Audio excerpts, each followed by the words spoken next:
أعوذ بالله من الشيطان الرجيم. بسم الله الرحمن الرحيم.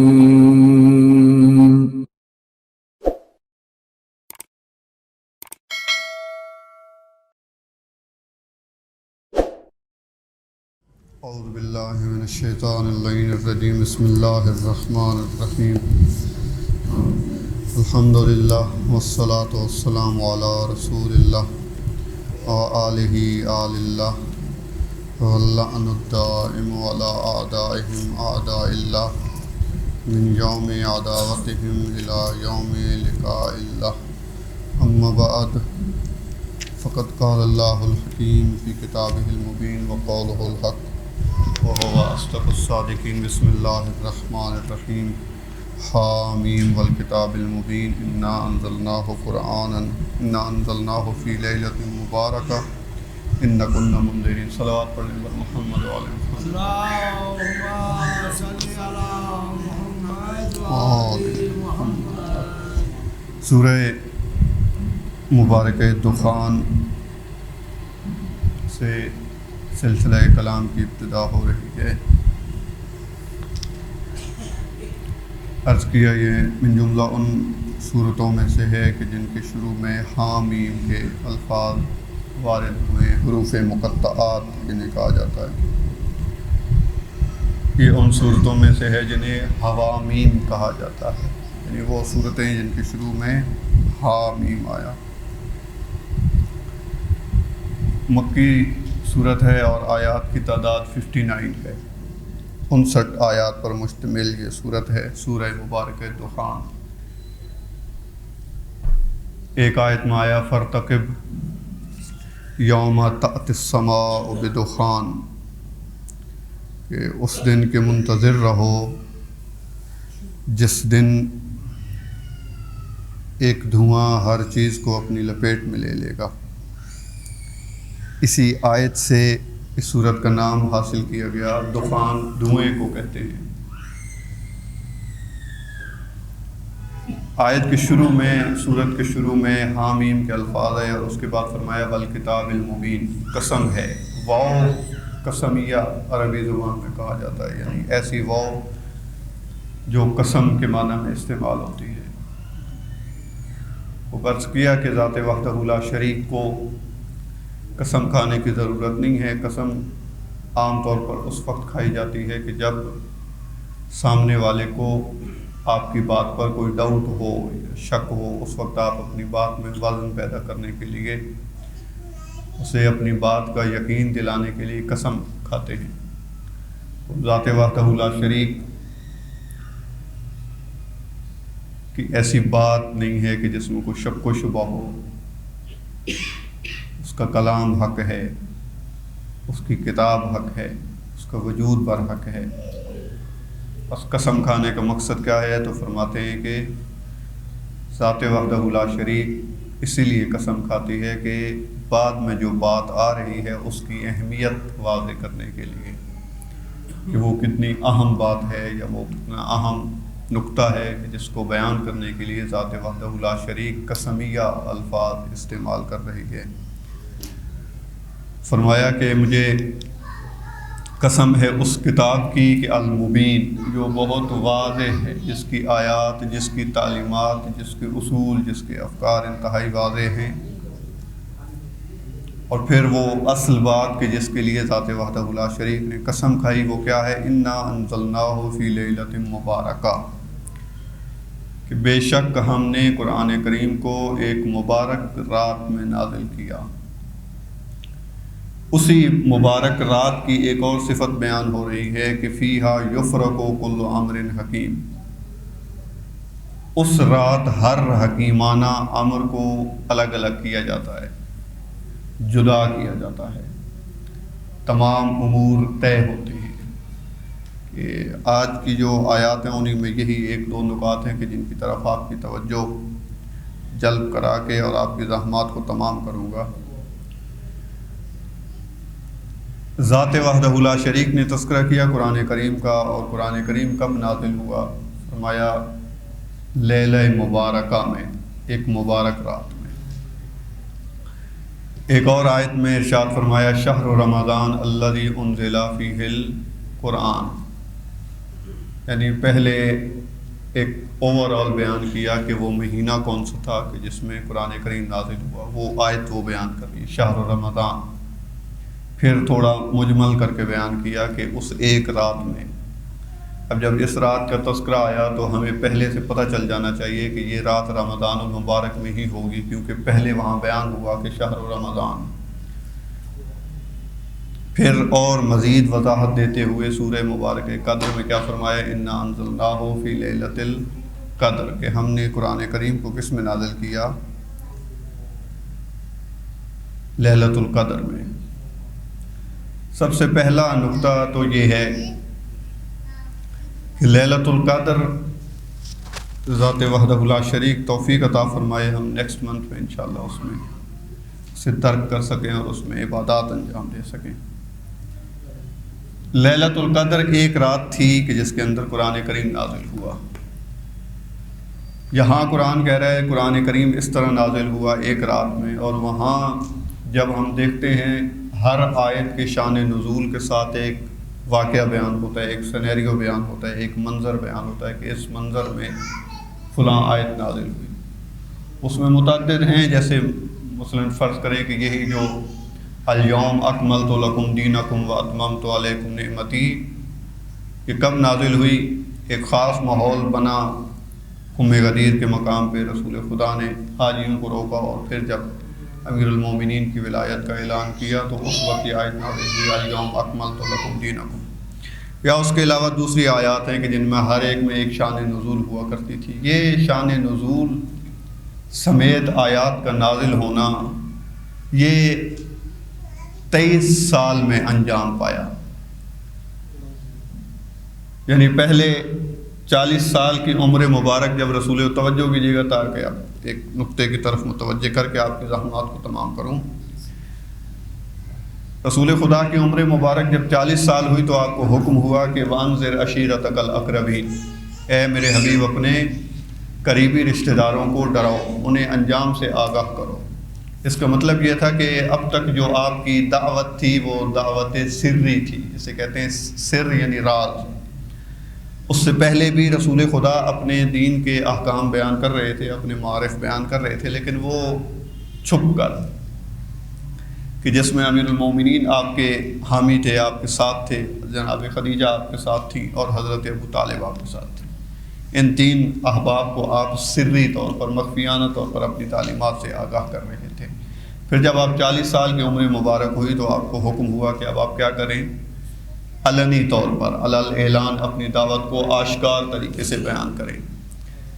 اس کے بعد وَأَنذِرْ عَشِيرَتَكَ الْأَقْرَبِينَ کی جب آیت نازل ہوئی تو پھر آپ نے اپنے تمام وہ جو بڑے بڑے لوگ تھے قریشی عرب کے، ان سب کو اپنے گھر دعوت پہ بلایا، کہ جیسے آپ کیا کہتے ہیں دعوت ذو العشیرہ.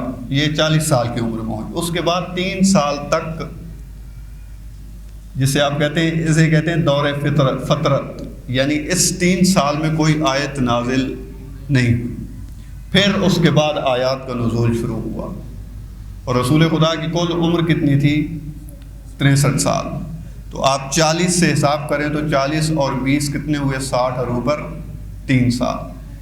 پہلی آیت وانذر عشیرتک الاقربین نازل ہوئی، اور اس کے بعد آگے بیچ میں 3 سال کا وقفہ، اور اس کے بعد 20 سال میں باقی آیات نازل ہونا شروع ہو گئی. اب وہ کیسے نازل ہوتی تھی کہ اس طرح سے کوئی ایک منظر بنتا تھا اور اس کے تحت آیت نازل ہوتی. جیسے سأل سائل بعذاب واقع، چونکہ ہمارے ہاں ٹھیک ہے کہ وہ باقی آیات کا بھی شان نزول ہے، لیکن بعض آیات کا شان نزول بہت دلچسپ اور بہت خوبصورت ہے، اس لیے ہمارے فوراً مد نظر ہماری مثالیں وہی آ جاتی ہیں.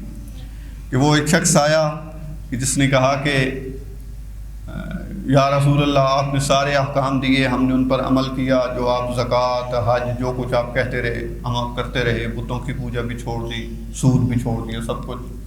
ابھی آپ آخری مرحلے پہ آ کے آپ نے اپنے بھائی کو ہمارے سروں پہ مسلط کر دیا ہے. امیر المومنین کی ولایت کا اعلان کرنے کے بعد جب آپ تشریف لائے مدینہ میں تو تب ایک شخص نے آ کے کہا، تو رسول خدا نے فرمایا کہ یہ میرا فیصلہ نہیں تھا، یہ میرے رائے نہیں تھی، یہ ذات وحدہ لا شریک کا حکم تھا، تو اس نے فوراً کہا کہ اگر یہ واقعی ذات وحدہ لا شریک کا حکم تھا تو ابھی کوئی عذاب مجھ پر نازل ہو۔ تو روایت میں ہے کہ وہ ایک پتھر اس کے سر پہ لگا جو اس کی جسم کو چیرتا ہوا زمین میں چلا گیا۔ یہ جب آیت نازل ہوئی تو اس کے فوراً بعد، یہ جب واقعہ ہوا تو اس کے فوراً بعد آیت نازل ہوئی، سأل سائل بعذاب واقع، کہ وہ ایک سائل تھا جس نے خود آ کے سوال کیا کہ مجھ پر عذاب نازل ہو، اور اس کے جواب میں اب دونوں کو کیسے ہم اکٹھا کریں گے؟ ایک طرف قرآن کہہ رہا ہے کہ قرآن کریم شب قدر میں نازل ہوا، لیلۃ القدر میں نازل ہوا، اور ایک طرف کہا جا رہا ہے کہ وہ ہم دیکھتے بھی ہیں کہ ایک طرف ایسے ہے کہ 23 سال کے عرصے میں مسلسل نازل ہوتا رہا، کبھی 2 آیات نازل ہوتی، کبھی 1 آیت نازل ہوتی، کبھی 25 آیات نازل ہوتی، اس طرح سے ان دونوں کو کیسے جمع کریں گے؟ تو فرماتے ہیں کہ قرآن کریم کے 2 قسم کے نزول ہیں، ایک نزول دفعی و ایک نزول تدریجی۔ تدریجی سے مراد ہے اسٹیپ بائی اسٹیپ، جو 23 سال کے عرصے میں نازل ہوتا رہا، 1 بائی 1، یعنی ایک سینیریو کے تحت، ایک شان نزول کے تحت، ایک منظر کے تحت جو نازل ہوتا رہا۔ اور دفعی سے مراد یہ ہے کہ ایک ہی دفعہ پورا کا پورا قرآن نازل ہو جانا۔ بس دونوں کو ہم اکٹھا اس طرح کریں گے کہ وہ آیات جو کہہ رہی ہیں کہ قرآن کریم رمضان المبارک میں نازل ہوا، یا وہ آیات جو کہہ رہی ہیں لیکن لیلہ مبارکہ یعنی مبارک رات میں نازل ہوا، یا وہ آیت جو کہہ رہی ہے کہ شب قدر میں نازل ہوا، ان آیات میں مد نظر یہ ہے کہ پورا قرآن ایک ہی دفعہ دفعی طور پر پورا کا پورا قرآن نازل ہوا، اور وہ آیات جو کہہ رہی ہیں کہ قرآن بعد میں نازل ہوا، یا وہ شان نزول والی روایات و تاریخ، تو ان سے ہم کیا مد نظر رکھیں گے، یا ان سے ہم کیا مراد لیں گے کہ قرآن کریم جو سینیریو کے تحت، شان نزول کے تحت نازل ہوا۔ قرآن کریم نے جہاں پہ لفظ استعمال کیے ہیں انا انزلناہ، 2 لفظ ہیں، وہ عربی لغت کے مطابق ایک دفعہ ہوتا ہے انزلہ اور ایک دفعہ ہوتا ہے نزلہ۔ تو جہاں جہاں پہ نزلہ کہا جائے وہاں پہ ہوتا ہے تدریجی مراد ہوتا ہے۔ مثلا فرض کریں کہ آپ جب سیڑھیاں اترتے ہیں تو کوئی انسان نہیں کہتا انزلہ، بلکہ عربی میں کہتے ہیں نزلہ، یعنی وہ سیڑھیاں اتر رہا ہے، کیونکہ سیڑھیاں سٹیپ بائی سٹیپ اتری جاتی ہیں، 1 بائی 1 اتری۔ لیکن جب کوئی ایک شخص وہاں سے ڈائریکٹ گر جائے تو اسے کیا کہا جاتا ہے؟ انزلہ۔ قرآن کریم نے بھی جہاں پہ کہا انا انزلناہ، ہم نے قرآن کریم کو نازل کیا فی لیلۃ القدر، وہ اس ایک رات میں جو قرآن نازل ہوا وہ ایک ہی دفعہ قلب پیغمبر پر نازل ہوا۔ اور روایات میں ہے کہ رسول خدا کو پہلے سے علم تھا کہ قرآن کریم کتنا ہے اور کس طرح سے ہے، اس لیے 1-2 جگہ قرآن کریم میں ذکر بھی ہوا کہ آپ کو جلدی نہیں ہے قرآن کریم کو بیان کر۔ رسول خدا چاہتے تھے کہ میں یہ حقیقت، یہ معارف جلد از جلد دوسروں تک منتقل کروں، بیان کروں، اس لیے فرمایا کہ ولا تحرک بہ لسانک ولا تعجل، اے حبیب قرآن کریم کے متعلق جلدی نہیں کرو، اپنی زبان کو حرکت نہیں دو، گو کہ آپ کے قلب مبارک پر پورا کا پورا قرآن نازل ہو چکا ہے، وہ آپ آگاہ ہیں کہ قرآن کریم کے مطالب کیا ہیں، حقائق کیا ہیں، لیکن بہرحال اس کے لیے اسے ہم نے مسخرہ بازی نہیں بنانا۔ اگر ایک ہی دفعہ سب کا سب قرآن کریم نازل ہو جاتا تو وہ جو احکام ہو، بھائی ابھی جس حکم کا موضوع پیدا نہیں ہوا، جس حکم کا معاملہ، ایک صورتحال پیدا نہیں ہوئی، وہ حکم اگر نازل ہو جائے تو لوگ ہنسیں گے، وہ کہیں گے بھائی کیا ہو رہا ہے یہ۔ مثلا فرض کریں کہ آج سے 20 سال پہلے جب واٹس ایپ کا دور نہیں تھا، فرض کریں یہ چیز نہیں تھی، اور کوئی بندہ آ کے آپ کو بتانے لگ جائے کہ بھائی واٹس ایپ میں فرض کریں کہ اگر آپ اپنے میسیجز کو جو ڈیلیٹ ہوئے ہیں انہیں آپ دوبارہ واپس لانا چاہتے ہیں تو اس کا طریقہ کیا ہے، اگر آپ کو کوئی بتاتا تو آپ کے لیے وہ مضحکہ کہ اس بات نہ ہوتی کہ یہ کیا پتہ ہی نہیں ابھی واٹس ایپ ہے کیا، اینڈرائڈ ہے کیا، موبائل ابھی دنیا میں آیا نہیں اس طرح کا، آپ کیا بتائے جا رہے ہیں۔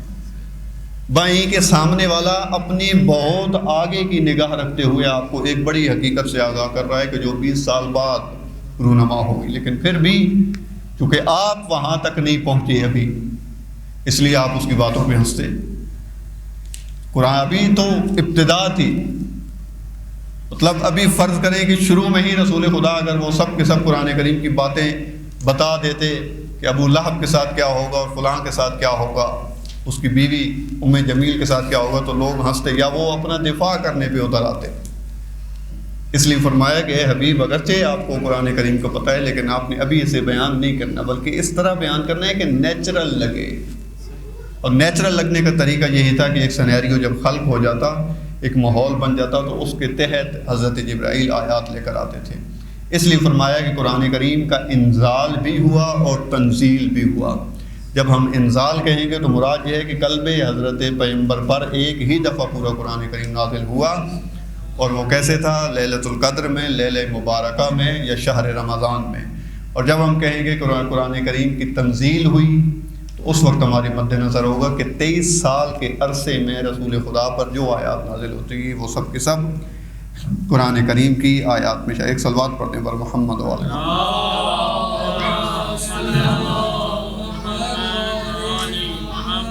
ایک اہم نقطہ جو یہ ہے، اگرچہ شاید قبول کرنا ہمارے لیے بھی مشکل ہو چونکہ ہم نے انتہائی تاکیدات سنی ہیں لیلۃ القدر کے متعلق، قرآن کریم کے کلمات سے قطعاً یہ بات ثابت نہیں ہوتی کہ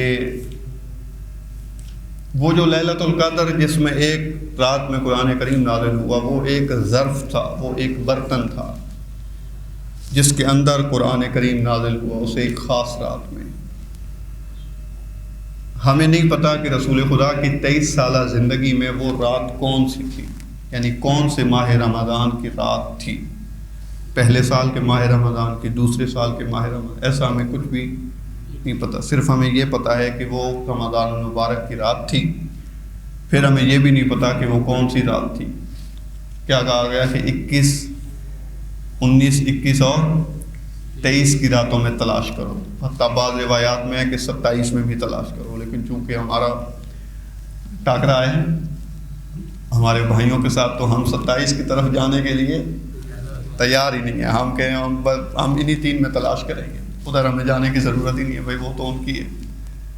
بعض روایات میں ہے کہ آخری عشرے کی تمام تاک راتوں میں تلاش کرو۔ اب ہمیں نہیں پتا کہ وہ رات کون سی تھی، لیکن اس رات کی خصوصیت جو قرآن کریم نے بیان کی ہے وہ یہ ہے کہ وہ 1000 مہینوں سے بہتر رات تھی۔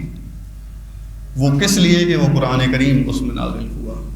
اس سے قطعاً یہ مطلب نہیں ثابت ہوتا کہ اس کے بعد بھی جو شب قدر ہے اس کو بھی یہی خصوصیت حاصل ہے، ایسا نہیں ہے۔ یعنی جو آج ہم شب قدر درک کرتے ہیں قطعاً ایسا نہیں ہے کہ وہ بھی 1000 مہینوں سے بہتر ہے، کیونکہ اس میں قرآن نازل نہیں ہو رہا۔ قرآن کس میں نازل ہوا؟ وہ اس سے ایک رات میں جو گزر گئی، جو رسول خدا کی قلب مبارک پر نازل ہوئی، وہ ہمیں تو پتہ بھی نہیں ہے وہ کون سی۔ یہ ایسے وہ آج کی رات جو شب قدر ہے وہ ویسے ہمارے لیے انتہائی اہمیت رکھتی ہے، لیکن وہ رات نہیں ہے کہ جو شب قدر کی رات تھی کہ جس کی یہ خصوصیت بیان ہوئی ہے۔ ہم چونکہ ہمارے ہاں بہت زیادہ راغب کرنے کے لیے، اس رات میں عبادت کرنے کے لیے، راغب کرنے کے لیے بہت زیادہ آگے چلے جاتے ہیں احباب، اور اس میں یہ کہنے لگ جاتے ہیں کہ مطلب یہ بھی وہی رات ہے یا اس کی فضیلت بھی، اور ایسا نہیں ہے۔ اس رات کو بھی کوئی اور فضیلت حاصل نہیں تھی سوائے اس کے کہ وہ ظرف، وہ مظروف جو قرآن کریم وہ اس میں نازل ہوا۔ مناسب مثال نہیں ہے لیکن مطلب کو ذہن کے قریب کرنے کے لیے اچھی ہے کہ شادی کی رات انسان کی وہ ایک خاص رات ہوتی ہے۔ سب موہل بیٹھے، موہل سے مراد یعنی شادی شدہ ہی ہوں گے انشاءاللہ۔ آیا کہ مسکراہٹ بتا رہی ہے کہ نہیں، تھوڑا جی 1% جو ہے وہ بھی، بہرحال وہ ایک خاص رات ہوتی ہے ہر انسان کے لیے۔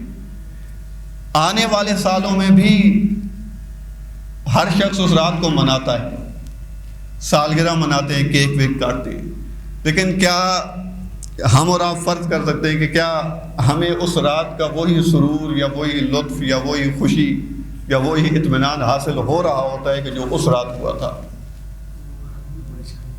اتفاقاً برعکس بھی ہو جائے، حالانکہ رات وہی ہے، دن وہی ہے، سال کے اعتبار سے دیکھا جائے وہ سے سیلیبریٹ بھی کیا جاتا ہے، لیکن پھر بھی وہ بات نہیں ہوتی۔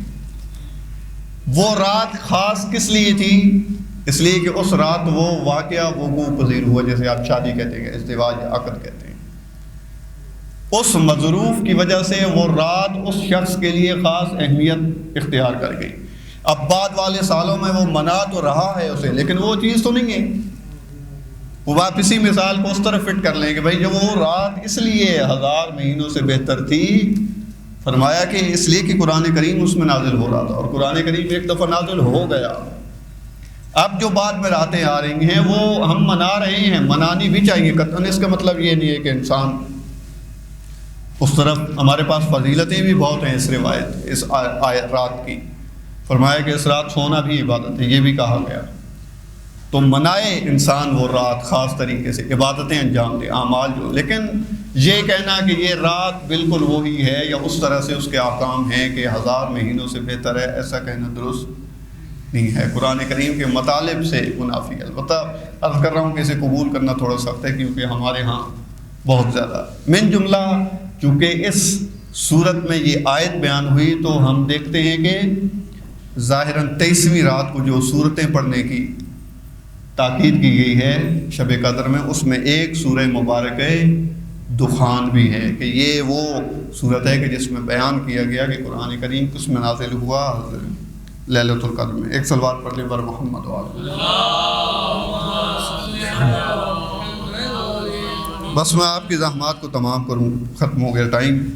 ایک اس میں آیا حکم کہ یہ وہ رات ہے کہ جس میں تمام امور طے کر دیے جاتے ہیں، کہ اس کے متعلق بھی ہم مسکنسیپشن کا شکار ہیں، ہم غلط تصور کا شکار ہیں، کہ اس کے کہنے کا مطلب یہ ہے کہ اگلے سال کے لیے پوری پلاننگ ہو جاتی ہے۔ وہ پوری پلاننگ کیسے ہوتی ہے؟ مطلب اس طرح نہیں ہوتا کہ بھائی ہمارے یہاں ذات وحدہ لا شریک کی بانٹ کا تصور دینے کے لیے وہ ایک خاص واقعہ بیان کیا جاتا ہے۔ وہ اشفاق احمد بیان کرتے تھے اپنے دروس میں، اپنے لیکچرز میں، پھر ان سے لوگوں نے حاصل کر لیا اور پھر آگے سے چلانا شروع کر دیا۔ اور وہ واقعہ کچھ یوں تھا کہ ظاہراً کسی حکیم نے اپنے ملازم سے کہا کہ ظاہراً حضرت لقمان حکیم کا واقعہ ہے کہ ان کے مالک نے انہیں ایک دن گوشت دیا اور کہا کہ یہ آپ تقسیم کریں لوگوں کے بیچ۔ تو انہوں نے پوچھا کہ کون سی تقسیم کروں، خدائی تقسیم کروں یا بندگی تقسیم کروں؟ تو انہوں نے کہا کہ بندوں والی تقسیم کرو، تو انہوں نے سب کو برابر برابر دے دیا۔ تو اگلے دن پھر کچھ مال دیا اور کہا کہ اب تقسیم کرو۔ کہا آپ کیسے تقسیم کرو؟ کہا آپ خدائی تقسیم کرو، الہی تقسیم۔ تو وہ انہوں نے کیا کیا کہ بعض کو بالکل خالی ہاتھ بھیج دیا، جو بھائی تمہارے حصہ نہیں، اور بعض کو بہت زیادہ عطا کر دیا، بعض کو تھوڑا۔ یہ غلط تصور ہے ذات وحدہ لا شریک کی تقسیم کے متعلق، یعنی آنکھیں بند کر کے بانٹ نہیں رہا ذات وحدہ لا شریک۔ خدا کے حاکم مطلق ہونے کا قطعاً مطلب یہ نہیں ہے کہ وہ بنا کسی معیار کے، بنا کسی کسوٹی کے، بنا کسی کرائٹیریا کے بانٹے جا رہا ہے، نہ ایسا نہیں ہے۔ یعنی اس دنیا کے بادشاہوں والا عمل نہیں ہے، بلکہ اتفاقاً انتہائی خوبصورت معیارات کے تحت، کرائٹیریا کے تحت دیا جاتا ہے۔ اب وہ کرائٹیریا سمجھنے کی ضرورت ہے کہ وہ ہے کیا۔ ایسا نہیں ہے کہ شب قدر کی رات بس طے کر دیا جاتا ہے کہ بھئی فلاں کے 2 بچے ہوں گے، فلاں بے اولاد جائے گا اس دنیا سے، فلاں بھوکا مرے گا اگلا پورا سال۔ کسی معیار کے تحت ایسی بس فیصلے کی جا رہے ہیں، ٹک لگائی جا رہی ہے، کسی میں انٹر کر دیں، ہاں بھائی ہوگا، اسے ملے گا سب کچھ، کسی میں نہیں۔ بھائی کیا مطلب؟ خدا کا کیا وہ مشہور ہے کہ فعل الحکیم لا یخلو عن الحکمہ، صاحب حکمت ہستی کا کوئی کام بھی حکمت سے خالی نہیں ہوتا۔ ذات وحدہ لا شریک حکیم ہے، وہ اگر بانٹ رہا ہے تو اس میں بھی معیارات ہیں۔ یہاں جو طے کیا جا رہا ہے اس کا مطلب یہ نہیں ہوتا کہ رات بھر وہاں عجیب و غریب تصور ہمارے بھائیوں کے یہاں بھی پائے جاتے ہیں کہ بھائی جو سویا رہے گا وہ پورا سال سویا رہے گا، عجیب۔ تو وہ مطلب اس کے اپوزٹ یہ ہے کہ جو جاگتا رہے گا وہ سارا سال جاگتا رہے گا، وہ بھی تو غلط ہے۔ سارا سال، آئندہ آنے والا سارا سال جاگنا یہ بھی درست نہیں ہے۔ امور کی تقدیر کا مطلب ہے یعنی لوگوں کی اپنے جو ان کا ڈیٹا ہے، جو اپنے ان کے اسٹیٹسٹکس ہیں، جو اپنا ان کا ان پٹ ہے، کیونکہ آج کل ہم انہی چیزوں کو جلدی سمجھتے ہیں، اس زبان کو۔ لوگوں کے اپنے ان پٹ کے تحت ان کا آؤٹ پٹ طے کر دینا، یہ ہے تقدیر۔ یعنی ذات وحدہ لا شریک کو علم ہے کہ فلاں بندے کا مثلا میں بندہ حقیر کا ان پٹ آئندہ آنے والے سال میں کیا ہوگا، رزق کے معاملے میں، کمالات معنوی کے مقابلے میں، فلاں فرض کرے گھر بنانے کے معاملے میں، یا رزق کے کھانے پینے کے معاملے میں، ان تمام چیزوں میں میرا آؤٹ پٹ کیا ہوگا، یہ ذات وحدہ لا شریک کو علم ہے۔ ذات وحدہ لا شریک کو علم ہے کہ میں فرض کریں ایک شخص ہے کہ وہ اگلے سال بائک لے لے گا، مثلا بہت مہنگی والی ہے 125، اور اس پہ پھر 1 بلنگ کرتا پھرتا چلا جائے۔ یہ ان پٹ ہے اس شخص کا کہ جس کا علم ہے ذات وحدہ لا شریک کو۔ اب اس ان پٹ کو سامنے رکھتے ہوئے اس کا آؤٹ پٹ طے کر دینا آئندہ آنے والے سال کے لیے۔ بھائی جب یہ کرے گا تو ظاہر ہے اس کا نتیجہ یہ ہوگا کہ ایکسیڈنٹ ہوگا، بستر پہ پڑا رہے گا، 6 مہینے ایسے گزار دے گا۔ اب ہم ان پٹ بھول جاتے ہیں، ہم آؤٹ پٹ کو یاد رکھتے ہیں۔ ہمیں لگتا ہے کہ جو ہمارے ساتھ ہو رہا ہے وہ ذات وحدہ لا شریک اپنی مرضی سے طے کر رہا ہے، جبکہ وہ ہماری مرضی سے رہا ہوتا ہے۔ ہم یعنی وہ پہلا مرحلہ بھول جاتے ہیں۔ میں نے پہلے بھی یہ محاورہ عرض کیا تھا، فارسی زبان میں کہتے ہیں کہ از ماست کے برماست، جو کچھ ہے ہمارے ساتھ وہ کہاں سے ہے، ہماری طرف سے ہی ہے۔ جو کچھ چاہے اچھا ہو رہا ہے چاہے برا ہو رہا ہے۔